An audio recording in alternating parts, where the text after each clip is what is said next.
노란 깃발이 횡단보도 한가운데에서 천천히 아래로 내려갔습니다. 83 최판구 어르신이 그 깃발 자루를 지팡이처럼 짚고 서 있었습니다. 아이들 열댓이 어르신 옆을 지나 학교 쪽으로 뛰어 올라갔습니다. 저는 개천둑에서 집게를 든 채로 그쪽을 건너다 보았습니다.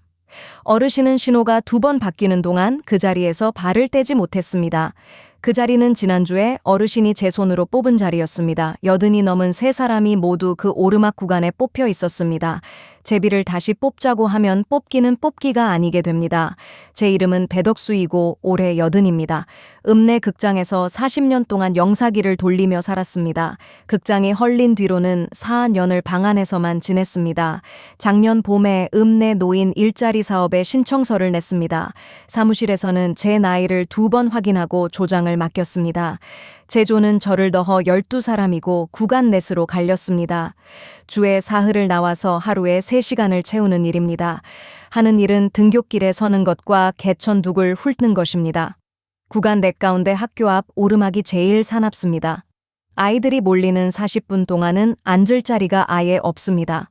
지난주 월요일에 사무실 2층으로 12사람이 다 모였습니다. 담당자가 종이 12장을 접어 빈 통에 넣고 흔들었습니다. 저는 그 통을 받아들고 사람들 앞을 한 바퀴 돌았습니다. 최판구 어르신이 맨 먼저 손을 넣어 종이 한 장을 꺼냈습니다. 어르신은 종이를 펴보고도 아무 말을 하지 않았습니다. 81 전공년 할머니가 그 다음으로 같은 구간을 뽑았습니다. 82 나상철 어른까지 그 구간에 이름이 붙었습니다.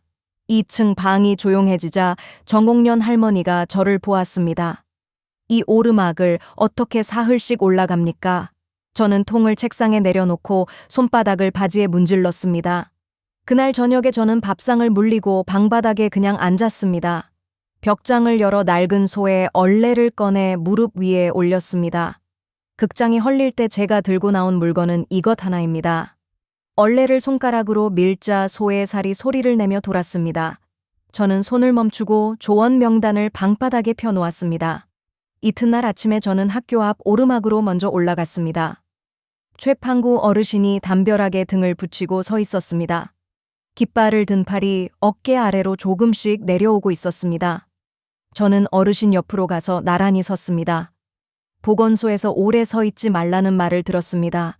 어르신은 그 말을 하고 다시 신호등을 올려다 보았습니다. 그날 낮에 저는 사무실 2층으로 올라갔습니다. 명단을 펴놓고 이름 2개의 자리를 고쳐 적었습니다. 어르신 자리에 제 이름을 넣고 어르신을 2층 자리로 옮겼습니다. 담당자가 자판을 두드리다 말고 그 종이를 들여다보았습니다. 구간은 뽑기로 정한 것이라 제가 손대기가 어렵습니다. 인원과 시간이 정해져 있어 제 마음대로 못 바꿉니다. 저는 조장이 제 자리를 내놓은 것으로 적어달라고 했습니다. 담당자는 한참 만에 종이 아래쪽에 제 이름을 적었습니다. 이번 한 번만 이렇게 하겠습니다. 이튿날부터 최판구 어르신은 2층에 앉아 일을 했습니다. 재활용으로 나온 병뚜껑을 색깔대로 고르는 일이었습니다. 저는 오르막에 올라가 어르신 대신 깃발을 들었습니다. 그날은 일이 제자리를 찾아 앉았다고 여겼습니다. 사흘째 되는 날 아침에 어르신이 사무실에 오지 않았습니다. 빈 창가 의자 앞에서 담당자가 수화기를 내려놓았습니다. 대개 전화를 걸어도 아무도 받지를 않습니다. 저는 조끼를 입은 채로 어르신 집을 찾아갔습니다. 마당에는 마른 고추가 소쿠리째에 널려 있었습니다. 어르신은 툇마루 끝에 앉아 무릎을 주무르고 있었습니다. 어르신 오늘은 왜 안 나오셨습니까? 어르신은 제 얼굴을 보지 않고 마당 쪽으로 고개를 돌렸습니다. 나는 뽑은 자리에 서려고 그 종이를 꺼냈습니다. 어르신은 마루 기둥을 짚고 천천히 몸을 일으켰습니다. 아들네의 손을 안 벌리려고 이 일을 신청했습니다. 봐주는 자리에 앉히면 다음에는 내 이름부터 빠집니다. 저는 마당 흙만 내려다보고 아무 대답도 하지 못했습니다. 대문을 나와 오르막을 천천히 걸어 내려왔습니다. 개천둑에서 조근태 씨가 집게로 비닐을 집어 올리고 있었습니다. 조 씨는 우리 죄서 나이가 제일 아래인 68입니다. 조 씨, 2층 자리로 옮겨보겠습니까? 조 씨는 집게를 풀밭에 세워놓고 허리를 뒤로 폈습니다. 나는 앉아있는 것보다 서 있는 편이 오히려 낫습니다. 허리가 앉으면 굳어서 1시간을 못 견딥니다. 저는 조 씨의 굽은 등을 한참 보고 서 있었습니다. 80 넘은 사람은 안 치고 아래 사람은 쓴다는 셈이 무너졌습니다. 저는 나이 많은 사람을 봐주는 것이 도리라고 믿어왔습니다. 그 도리가 어르신을 사흘 만에 집 마루에 앉혀 놓았습니다.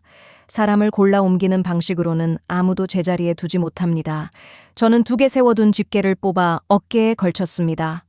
걸어 내려오면서 저는 손가락으로 셈을 3번 되짚었습니다. 사람을 나누는 대신 일을 갈라 놓으면 셈이 달라집니다. 사무실 2층으로 올라가 빈 종이 한 장을 얻었습니다. 저는 종이 한가운데에 세로줄을 하나 길게 그었습니다.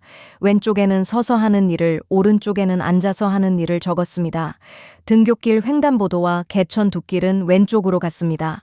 병뚜껑 고르기와 장갑 짝 맞추기는 오른쪽으로 갔습니다. 2쪽 일을 하루 안에 짝지어 붙이면 되는 일이었습니다. 저는 극장에서 영사기를 2대 놓고 일했습니다. 한 통이 끝나기 전에 다음 대에 불을 넣어 이어 붙였습니다. 한 대만 돌리면 필름은 늘 그 한 대에서 끊겼습니다. 방에 두고 온 소의 얼레가 그때 손끝에 다시 떠올랐습니다. 얼레는 감는 쪽과 푸는 쪽이 늘 짝으로 같이 돌았습니다. 저는 종이 위에 오전과 오후를 가르는 가로줄을 그었습니다.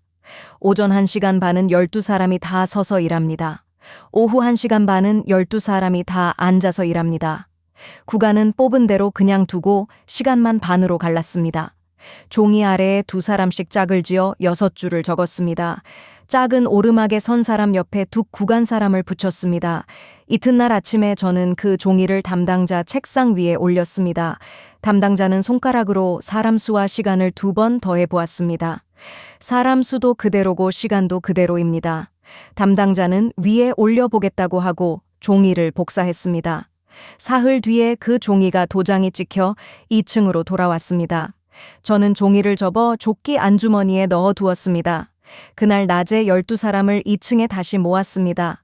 저는 종이를 펴놓고 표를 손끝으로 짚어가며 읽었습니다. 나이로 자리를 나누는 일은 오늘로 그만두겠습니다. 전공년 할머니가 표 아래쪽을 손끝으로 짚어 내려갔습니다. 그러면 나는 오후에도 나와야 합니까? 저는 오전과 오후를 합쳐 3시간이라고 대답했습니다. 나상철 어른이 종이 앞으로 몸을 기울였습니다. 그러면 내 짝은 누가 됩니까?